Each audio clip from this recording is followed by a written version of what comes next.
नमस्कार, मेरा नाम है ओपी वशिष्ठ। दी हरियाणा टॉक्स के खास मुद्दे में आपका स्वागत है।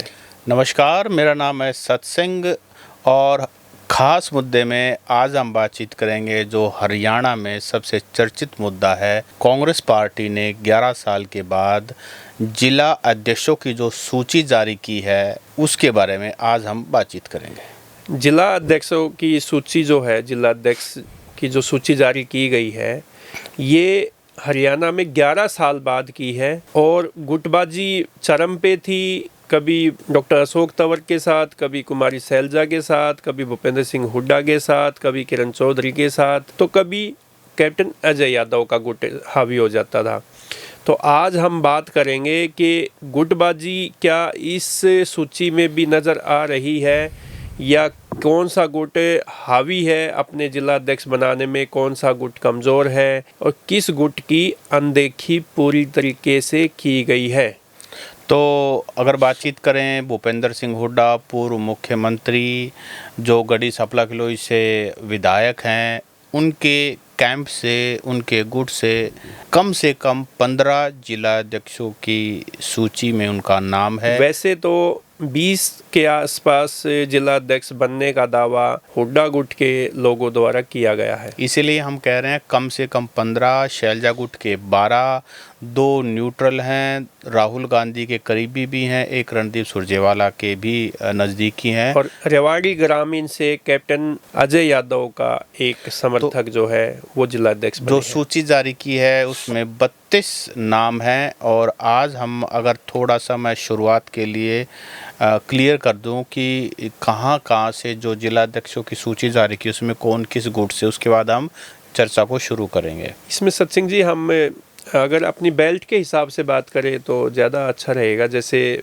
बांगड़ बेल्ट है, जीटी बेल्ट है और अहिरवाल बेल्ट है, बागड़ बेल्ट है। जी बिल्कुल। अगर हम बातचीत करें बागड़ बेल्ट की तो भिवानी शहर से हुड्डा गुट है, भिवानी ग्रामीण से अनिरुद्ध चौधरी जो हुड्डा गुट से हैं, हिसार सिटी से बजरंग दास गर्ग जो हैं वैसे बैलेंस रखते हैं, वो हुड्डा गुट के माने जाते हैं और उनके रिलेशन जो है ना, उनके अच्छे संबंध जो हैं शैलजा के साथ भी हैं। हिसार रूरल से लाल बहादुर खोवाल, शैलजा गुट से चरखी दादरी सुशील दानक, शैलजा गुट से बड़ी इंटरेस्टिंग बात है चरखी दादरी वाली, हम आगे बात करेंगे। सिरसा से संतोष बेनीवाल, शैलजा गुट से कुमारी शैलजा वहाँ से सांसद भी हैं। फतेहाबाद से अरविंद शर्मा, शैलजा गुट से। अगर अहिरवाल बेल्ट से बात करें, गुरुग्राम शहरी पंकज डावर हुड्डा गुट से, गुरुग्राम ग्रामीण वर्धन यादव राहुल गुट बता रहे, राहुल गांधी कोटा से, लेकिन हुड्डा दीपेंद्र सिंह हुड्डा के साथ भी इनके अच्छे संबंध हैं।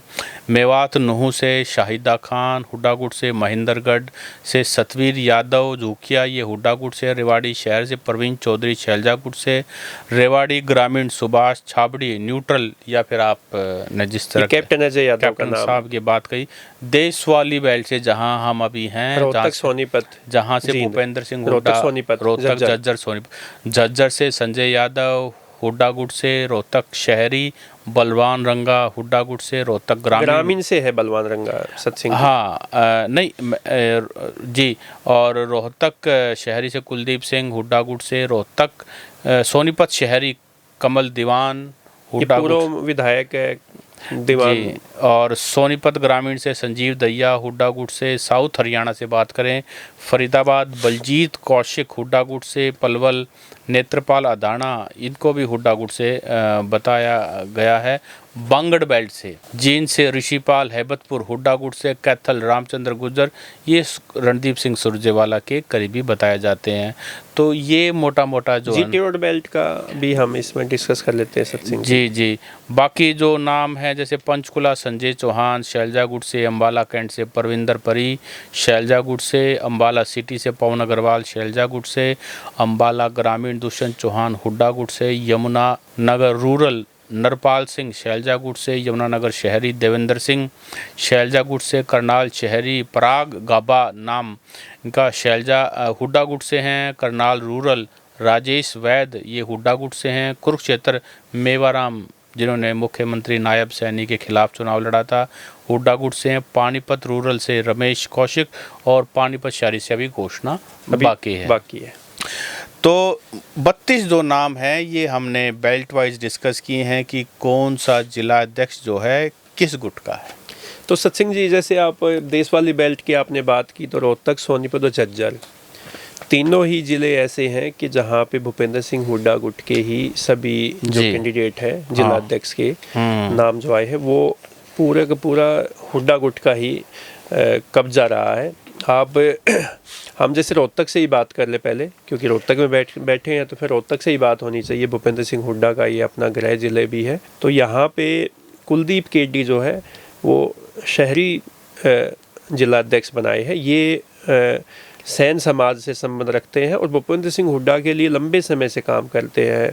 जितने भी चुनाव से पहले, लोकसभा चुनाव से पहले, विधानसभा चुनाव से पहले हरियाणा में जो भी पिछड़ा वर्ग का सम्मेलन हुआ है तो उसमें कुलदीप केडी जो है इनकी खास भूमिका उनमें रही है। जी हाँ, बिल्कुल। ये मानिए कि हुड्डा साहब के ना खास लॉयलिस्ट हैं। इसके अलावा जो रोहतक ग्रामीण से हैं बलवान रंगा, वो मेयर की टिकट की दौड़ में भी थे। जी, उन्होंने मेयर की रिजर्व्ड सीट थी इस बार रोहतक मेयर की, तो वो उस दौड़ में भी थे, लेकिन उनको अकोमोडेट नहीं कर पाया क्योंकि टिकट तो एक ही गढ़ी सांपला किलोई विधानसभा से संबंध रखते हैं। वैसे रहते रोहतक में ही है और घिलौड़ गांव के सरपंच भी रहे हैं ये तो। और एससी सेल के भी जिला अध्यक्ष रहे, युवा के भी अध्यक्ष रहे हैं। भूपेंद्र सिंह हुड्डा, दीपेंद्र सिंह हुड्डा के खासम खास रहे हैं बलवान सिंह रंगा। जी, तो यानी कि जो 15 नाम हैं, तो 15 नामों के अलावा हुड्डा गुट से ज़्यादा ही मतलब इस वजह से आपने एक जिक्र किया, दावा किया जा रहा है कि कम से कम 20 हैं। 20 के दावा किया जा रहा है कि 20 जो है, जैसे संजय चौहान है, संजय चौहान पंचकुला से है, तो उनका अम्बाला से शायद, तो उनका दावा किया जाता है कि वो जो है भूपेंद्र सिंह हुड्डा गुट के हैं। और जो हम सोशल मीडिया पे हम बातचीत कर रहे हैं, देख रहे हैं, लोगों के रिएक्शन भी आ रहे हैं, कांग्रेस के भी लोगों के रिएक्शन आ रहे हैं, तो कोई उनको सैलजा गुट का भी कहते हैं। जैसे वर्धन की बात करें हम, वर्धन यादव की, तो इन्होंने चुनाव भी लड़ा और इनको राहुल गांधी का बहुत बादशाहपुर से चुनाव लड़ा, बादशाहपुर का चुनाव लड़ा और इनको बहुत ही करीबी मानते हैं राहुल गांधी का। जी। लेकिन दीपेंद्र सिंह हुड्डा के साथ भी इनके काफ़ी बहुत ही निजी संबंध है, काफ़ी अच्छे संबंध इनके हैं। 4 ऐसे, इस सूची में 4 ऐसे नाम भी हैं जिन्होंने अभी 2024 का विधानसभा का चुनाव भी लड़ा, और जैसे परमिंदर परी हो गए, वर्धन यादव, आपने अनिरुद्ध चौधरी हो गए, ये भी बड़ा इंटरेस्टिंग नाम है जिनको भिवानी का जिला अध्यक्ष बनाया गया है। और इसके अलावा एक नाम मेवाराम हो गए जिन्होंने नायब सैनिक। देखो, भिवानी में जो अनिरुद्ध चौधरी को जिला अध्यक्ष बनाया है, इसके पीछे भी कोई बहुत बड़ी रणनीति है, क्योंकि किरण चौधरी जो है वो बीजेपी ज्वाइन कर चुकी है। वहाँ से उनकी बेटी तो शाम से जीत के श्रुति चौधरी मंत्री भी है, ये राज्यसभा में है किरण चौधरी। तो बंसीलाल की परिवार से ही वहाँ पे जो है जिला अध्यक्ष बनाएंगे, तो वहाँ किरण चौधरी पे हमेशा प्रेशर रहेगा और वो भिवानी तो शाम से जो है ना ज़्यादा इधर उधर नहीं जा पाएगी, क्योंकि बंसीलाल की लेगेसी दोनों ही परिवारों के साथ जुड़ी हुई है। उधर बंसीलाल के साथ ये बड़ा ना स्ट्रेटेजिक अप्रोच है कांग्रेस की अनिरुद्ध चौधरी को, क्योंकि उस एरिया में ना बंसीलाल के नाम की वोट्स हैं। लोग अब भी बंसीलाल ने जो काम करवाए थे जब वो चीफ मिनिस्टर थे, तो वो एक इमोशन है बंसीलाल।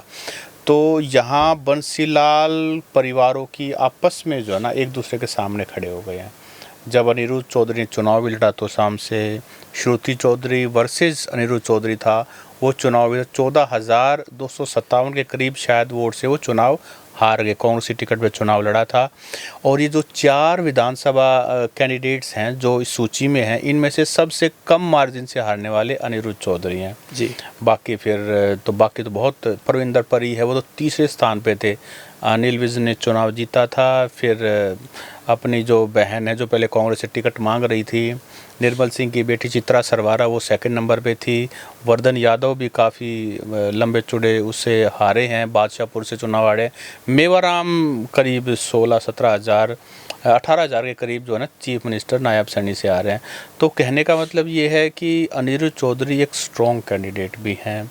बंसीलाल परिवार में आप ये मानिए कि उनके जो पिता हैं रणबीर महेंद्रा, वो भी पहले बारडा से चुनाव लड़ते हैं। एक पॉलिटिकल जो ना लीगेसी भी उनके पास है, एक्सपीरियंस भी है, और बीसीसीआई के ट्रेजरर भी रह चुके हैं। अनिरुद्ध चौधरी क्रिकेट प्रेमी, खेल प्रेमी तो वो हैं ही, यंग हैं, और अभी युवा टीम भी उनके साथ है, और करंट उनकी मैनेजमेंट स्किल्स भी है। अच्छा, मैंने ना बहुत बार उनसे बातचीत होती है, उनके इंटरव्यू भी सुने हैं, तो ना बहुत ही तहजीब से और बहुत ही संयमित व्यक्ति भी हैं। राजनीति में पढ़ा लिखा होना, आपको एक्सपोजर होना, पॉलिटिकल लीगेसी होना, कई ऐसी चीज़ें हैं जो वहाँ पर किरण चौधरी और श्रुति चौधरी का जो पावर बैलेंस करने के लिए बेहद ज़रूरी है।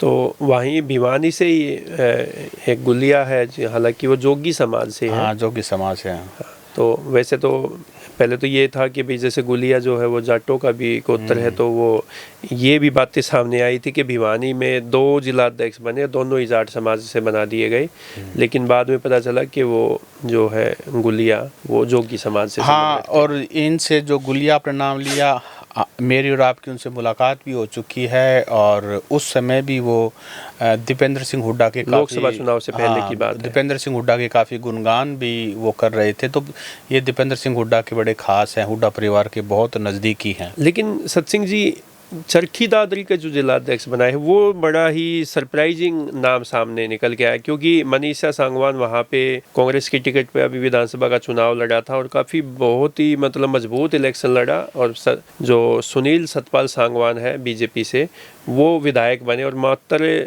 जो है 2000 से भी कम का मार्जिन वहाँ हार जीत का रहा था उनका। जी बिल्कुल, चरखी दादरी वाला तो ऑब्वियसली सब ये मान के चले थे, क्योंकि मनीषा सांगवान को जो चुनाव था बहुत ही अच्छा था, और नेक टू नेक फाइट थी बीजेपी कैंडिडेट सुनील सतपाल सांगवान के जो खिलाफ चुनाव लड़ा था, और जिला अध्यक्ष के लिए लगभग लोग यही मान के चलते थे कि मनीषा सांगवान से बेटर कैंडिडेट और कौन हो सकता है। नाम भी उन्हीं का, जैसे पैनल में मजबूती के साथ नाम भी उन्हीं का चला हुआ था जब तक सूची नहीं आई थी। लेकिन मुझे शायद ये भी लगता है कि जो जिला अध्यक्ष होता है उसको वहीं रह करके लोकल लोगों से मिलना जुलना होता है, मैनेजमेंट करनी होती है, अपनी पार्टी की जो पॉलिसीज़ हैं, जो डिसीजंस हैं, वो नीचे इम्प्लीमेंट करने होते हैं। और मनीषा सांगवान का जितना मैं जानता हूँ, ज़्यादातर समय जो है वो दिल्ली में लगता है, बाहर लगता है, और जिला अध्यक्ष को तो 100% जो है अपने ज़िले में ही रहना पड़ेगा, लोगों के सुख दुख में, हर चीज़ में। खास बात यह है कि वो हुड्डा गुट से नहीं है, वो सैलजा गुट से। हाँ, और ये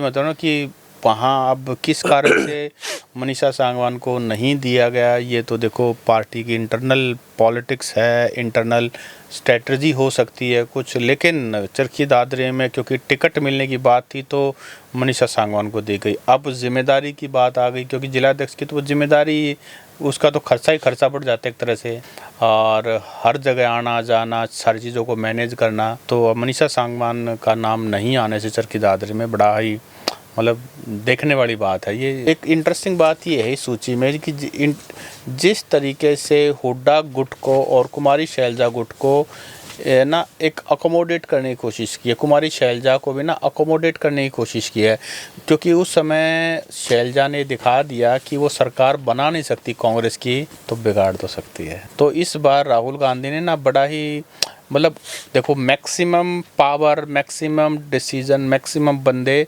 हुड्डा साहब के, लेकिन कुमारी शैलजा को भी काफ़ी स्पेस दिया है, मतलब तवज्जो काफ़ी दी है संगठन में, काफ़ी तवज्जो। देखो 10 से ज़्यादा 12-13 लोगों के नाम सामने आते हैं कि भाई 12-13 जो जिला अध्यक्ष है वो कुमारी शैलजा के बने हैं इस संगठन में। सतसिंह जी, सबसे जो हैरान करने वाली बात है कि चौधरी बीरेंद्र सिंह डूमर खां जो है, उनके संगठन में कोई खास तवज्जो उनको नहीं दी गई, क्योंकि जींद से वो संबंध रखते हैं। उचाना से उनके बेटे ने ब्रजेंद्र सिंह ने चुनाव भी लड़ा और 32 वोटों से चुनाव हारे, बहुत ही कम अंतर से, और इससे पहले बीजेपी की टिकट से हिसार से वो सांसद भी थे 2019 में।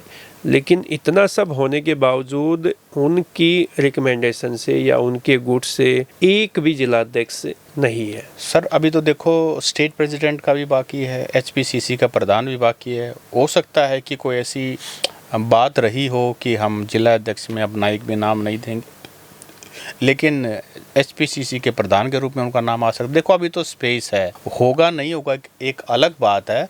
और क्योंकि 20 तारीख से राजीव गांधी जी के जन्मदिन के वो एक पब्लिक मीटिंग भी शुरू कर रहे हैं, हरियाणा टूर भी शुरू करेंगे। वो पहले जींद में, हिसार में, फतेहाबाद के इलाके में अपने आप को कांग्रेस वर्कर से ट्रेनिंग करेंगे या मुलाकात करेंगे या उनका मन टटोलेंगे। उसके बाद स्टेट वाइड कैंपेन भी करने उसके बाद ये भी चर्चाएं हैं कि वो पदयात्रा निकाल लेंगे पूरे हरियाणा। हाँ, इस तरह की बहुत सारी बातें सामने आ रही हैं। तो इसका मतलब ये है कि ब्रजेंद्र सिंह अब आने वाले दिनों में कुछ बड़ा करने वाले हैं, लोगों से कनेक्ट करने वाले हैं।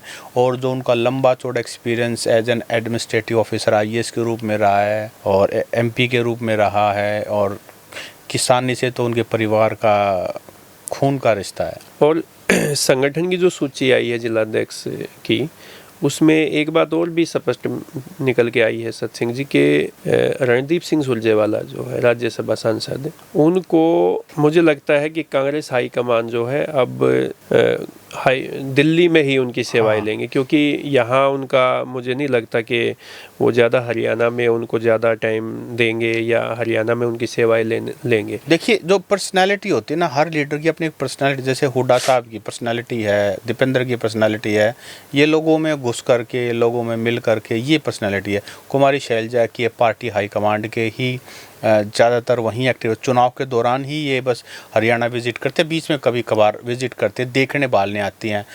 तो उसी तरीके से जो आपने कहा रणदीप सुरजेवाला, वो सेंटर के याद में, दिल्ली के याद में पोश आदमी है एक तरह से। वो ये है कि बस या तो उनको राज्यसभा से भेजा जाएगा या कोई और, जब भी गवर्नमेंट आएगी तो उसको, तो बेसिकली वो ना पैराशूटर टाइप में जब कभी भी आएंगे ना, तो वो पैराशूट के रूप में ही आएंगे और फिर आके जो भी उनका दायित्व होगा उसको निभाएंगे। एक लीडर की पर्सनैलिटी है, तो रणदीप सुरजेवाला की पर्सनैलिटी वही है दिल्ली में, क्योंकि उनमें टैलेंटेड आदमी है, बहुत बढ़िया वकील हैं, अच्छा बोलते हैं, अच्छी पॉलिटिकल समझ है। और ट्वीटबाजी में तो उनका आप मानिए कि वो हर दिन का कोई ना कोई ट्वीट नायब सैनी सरकार को घेरने के लिए आ ही जाता है। तो आप बात करें तो ये है कि जो देश वाली बेल्ट है और जो साउथ है, वहाँ पे तो फुल फ्लैज ही भूपेंद्र सिंह हुड्डा को कमान दी गई है। और जो सिरसा वाली जो बेल्ट है, हिसार, सिरसा, फतेहाबाद, यहाँ पे जो है कुमारी शैलजा को ज़्यादा तवज्जो दी गई है। और GT रोड बेल्ट जो है उसमें बैलेंस बढ़ाया गया है। और बिल्कुल साउथ हरियाणा में भी हुड्डा का डोमिनेंस है।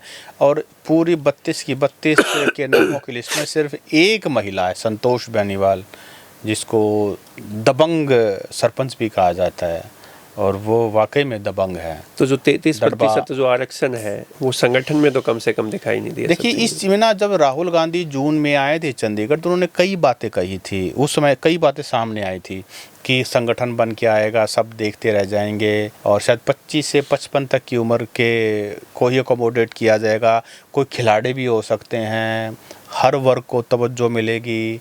OBC वर्ग से शायद कितने नाम है, 12 नाम है, 10 से ज़्यादा नाम है, 10 से ज़्यादा नाम OBC वर्ग से हैं। ऐसी लेकिन महिला सिर्फ एक ही, हाँ, महिला सिर्फ एक ही, 33% के हिसाब से। तो मुझे लगता है कि ये तो बहुत कम है। लेकिन जैसे हम बात करें कि अपना जाट जो बाहुल्य अपना इलाका है या प्रदेश हम कह सकते हैं, तो यहाँ पे जाटों को संगठन में उतना प्राथमिकता नहीं दी गई जितनी यहाँ के जाटों को दी जानी चाहिए थी।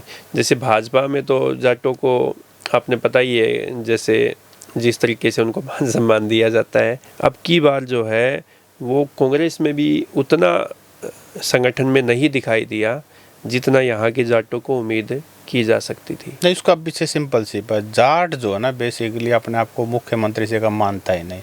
मुख्यमंत्री का वो कहते हैं कि बाकी कुछ भी हो, CM हमारा होना चाहिए, उसी में संतोष है। तो ऑब्वियसली आज के दिन अगर कांग्रेस पार्टी में Congress is equal to Hooda, Hooda is equal to Congress, तो मुझे लगता है जब तक हुड्डा का प्रभाव है या किसी भी बड़े जाट लीडर का प्रभाव है, वो राजी रहेंगे। पहले हाथी के पैर में सबका पैर। हाँ, तो उसी संतोष कर लेंगे, उनको पता है भाई मेन काम क्या है। जाट के मेन काम है, वो पुलिस कचहरी का काम हो वो उसका हो जाएगा।